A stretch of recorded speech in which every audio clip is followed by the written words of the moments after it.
It's December, you're trying to close out the year, you're planning for Q1, and your team is still asking you for permission or waiting for you to make all the decisions when they should be doing it themselves. This has to change before January. Hey, you're listening to She's That Founder, the show that helps ambitious women stop drowning in decisions and start owning their CEO seat with a little AI magic. I'm Dawn Andrews, and today we're solving why your team treats you like their human Google, or ChatGPT if you will. Because if this doesn't change before January, you're setting yourself up for another exhausting year. Here's what we're covering today: why your team won't make decisions without you, and why that's actually your fault; the 4-stage ownership transfer model that gets you out of the weeds; how to document what's in your head so you stop being the human answer key; and the exact conversation that can change everything. So I'm working with a client, let's call her Mia. She has owned her fashion brand for 12 years. She is freaking brilliant at what she does, and she is drowning. Every time it's market, she is reminding her team, make sure your hangers are lined up, make sure your steamers are full of water, like basic stuff that they should know, that at minimum should be on a checklist, right? She's CC'd on every email. Her inbox is ridiculous. Her team managers aren't handling things. They're just escalating everything to her. So she's the one recalculating costs herself instead of having her team own it. She's the one balancing development, production, design simultaneously because nobody's really holding those spaces. And when I asked her to grade herself on her performance as a leader, she said B- on a good day.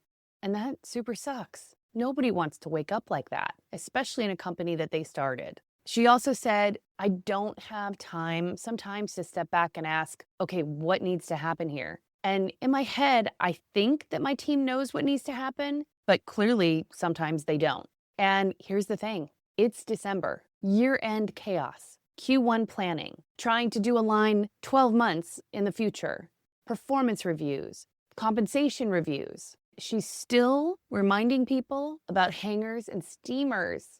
You hear what's happening here. She thinks they should already know this. Plus, I don't have time to teach them. Plus, it's just faster if I do it. And so she does, again and again and again. And you know what that creates? It creates a team that waits for her. Because why wouldn't they? She's going to jump in anyway. Real talk, Mia didn't delegate. She just added teaching people their jobs every day, over and over and over again, to her already impossible workload. And I see this everywhere. Founders who started something because they are excellent executors in their area of expertise. They can make big sales, they can sell big ideas, they can put together the killer spreadsheets, they can build the perfect decks, they write the tightest copy. So they launched their business. And then they kept doing all the nitty-gritty stuff. And this is not because you're a control freak. This is because the tactical work feels safer than the unknowns of leadership. You're in undiscovered territory as you move higher in the development of your business. You've never been there before. I mean, for sure, it is easier to fix the spreadsheet than to have a hard conversation. It is easier to rewrite an email than to coach someone to become a more strategic thinker. And it is way easier to be the expert than to admit you don't have all the answers in your new role. I feel you. But here's what nobody tells you. When you hang on to the tactical work, you're not just hurting yourself, you're stealing the learning opportunity from your team, and you're also killing the future growth of your business. They'll never learn to own it if you keep doing it for them.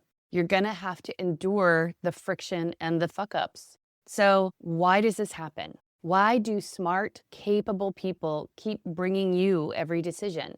Because you never actually transferred ownership. You just transferred tasks. And here's the difference. Task delegation sounds like, can you handle the Q4 report? Ownership, which is different, sounds like you own quarterly reporting for your area. This includes deciding what metrics matter, how we present them, when I get to see them, and what story you're telling with the data. Can you see it? One's a to-do item and the other's a responsibility.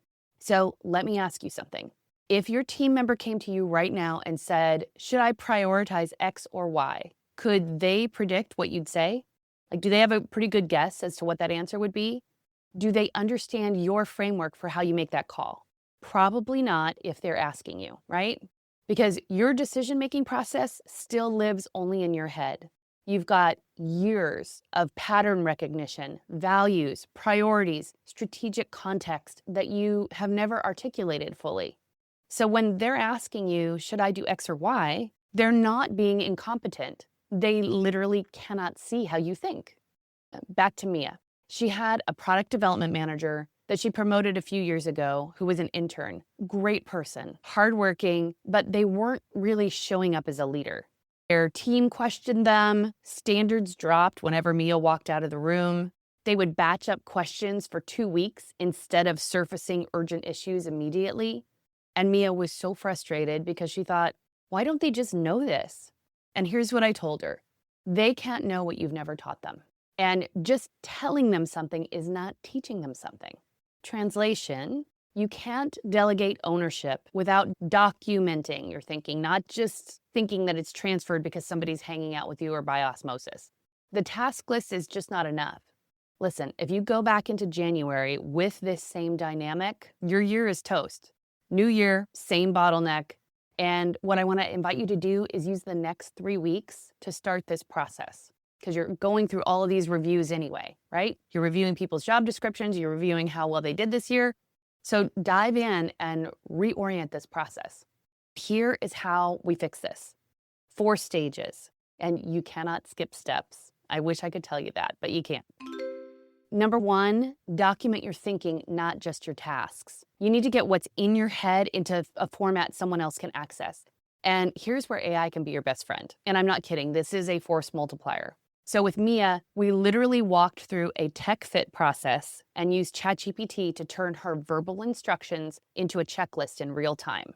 She's talking, AI is documenting, and suddenly what lived in her head for 17 years is now a standard operating procedure that her team can follow. And not just the tasks, but why she's saying what she's saying. Why do the hangers need to be straight? Why do the steamers need to be filled, right? So you can use this prompt to help you with this process. I make decisions about the area you make a decision about all the time. Help me identify the factors I consider, the frameworks I use, the way that I think, and the criteria that matter most.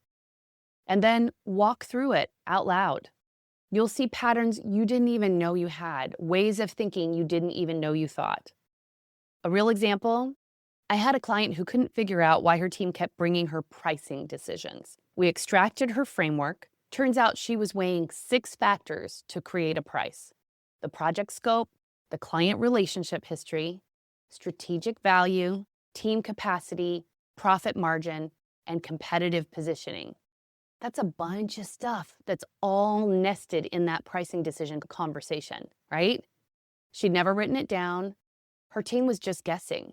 Like, the best that they were able to do when they were really on the ball was just compare her pricing to other competitors. But once we documented it, they could price projects without her and be reasonably, if not fully accurate with what she would have done. All right, stage 2, transfer context, the why behind the what. This is why you make your decisions and what the decisions are. So this is where you teach your people to think like you, not just do like you. With Mia, we created what I call the done properly when statements. She's got kids with ADHD, she knows. You can't just say to a kid with ADHD, clean your room, and expect it to happen. I promise you, it will not happen. There's no way.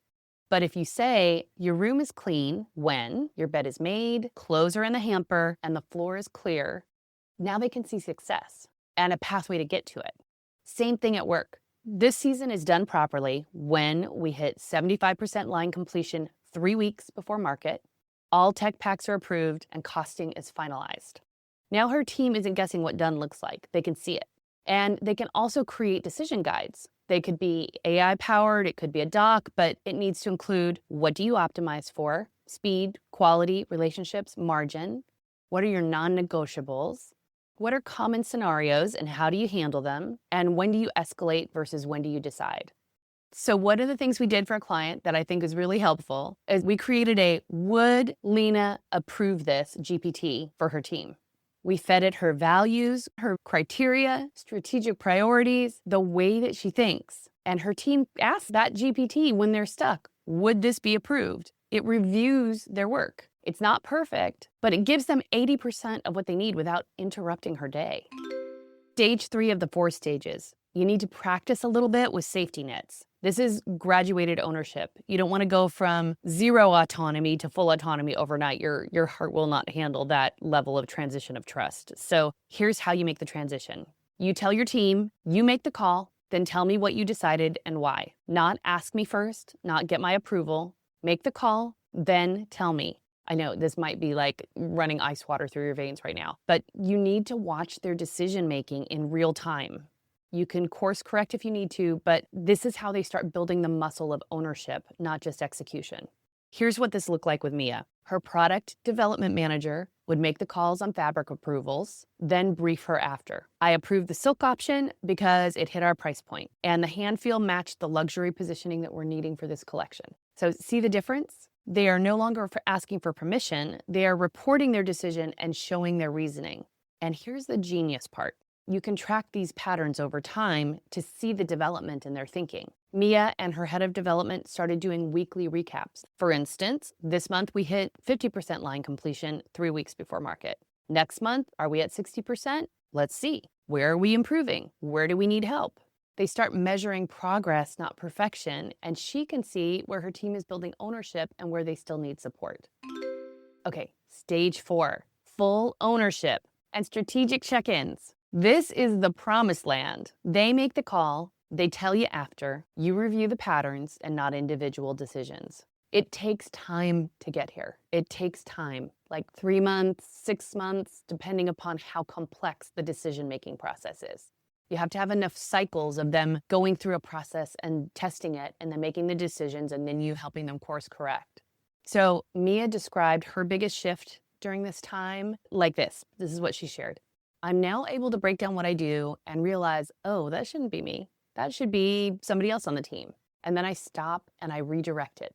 So not only has her team built confidence in the process, but she has built confidence in herself in the handoff.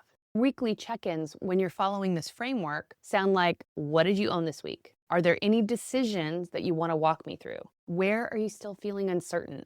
And this way, you're not in their business anymore. You're reviewing their business. It puts you in the mentorship, coach, and leader space. And just to be clear, you're leading. You're not babysitting. You're actually leading.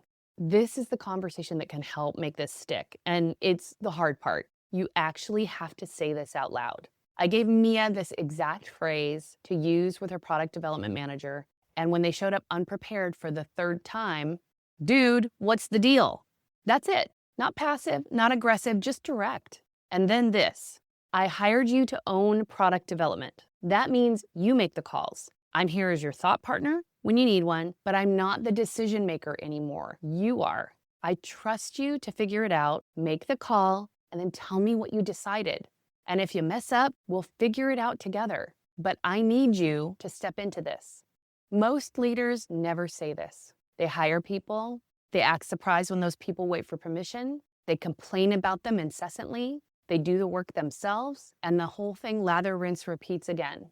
Your team isn't incompetent. They're reading the room, and if you keep making all the calls, they will keep letting you. It makes their jobs a lot easier. So just to see where you are in this process, here are a few red flags that ownership hasn't actually transferred all the way. If they're still saying, what do you think, instead of, here's what I decided.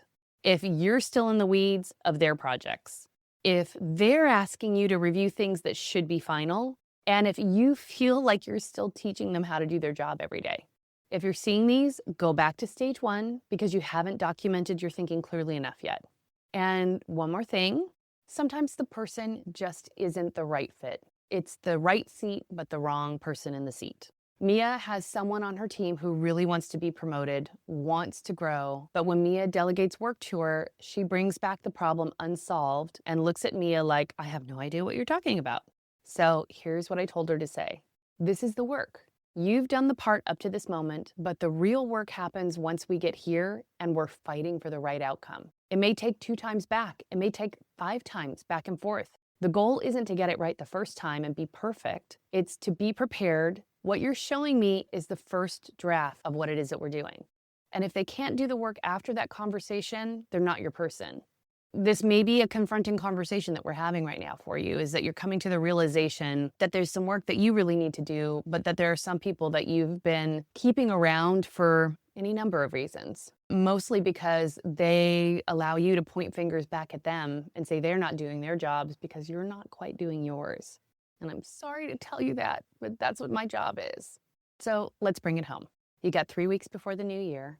This starts now. Pick one area, document it, have the conversation. Because if January 2nd looks like today, then nothing's changed. Your team won't make decisions because you never transferred ownership, just tasks. Your decision-making process will still be invisible, so please make it visible. Here are the 4 stages. You document your thinking, you transfer context, you practice with safety nets, and then you transfer full ownership. And you can use AI as a scaling tool for getting what's in your head into their hands. And finally, have the accountability conversation. Steal the words right out of this. Grab it from the transcript. So here's your action steps for the week. Pick one area where someone should be making decisions without you. Use AI to distract your decision-making framework for that area and get really specific. Create a done properly when statement so they know what success looks like. Have the conversation. You own this now. Make the call, then tell me, and then track it. Are they making the decisions or still asking permission? Here's what's possible. In 3 months, you're reviewing patterns instead of approving every decision or freaking doing it yourself. Your team knows how to think like you even when you're not in the room. You're not everyone's human Google anymore, and you're actually leading. You have time to think. You have time to create a vision for the future. And that's when you build something that scales. That's when your business stops being entirely dependent on you for every tiny decision. Okay, next week, we're talking about December chaos, what to do when everything collides at once, and triage strategies for when your calendar looks like a crime scene.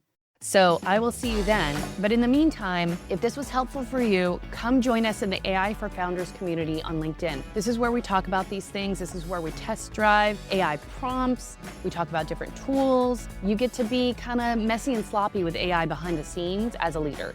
So join us in the AI for Founders community on LinkedIn. You can find the link in the show notes. And until then, go forth and document. I want your next year to be so much easier for you, and I want your team to flourish. All right, Levy, I'll see you next time.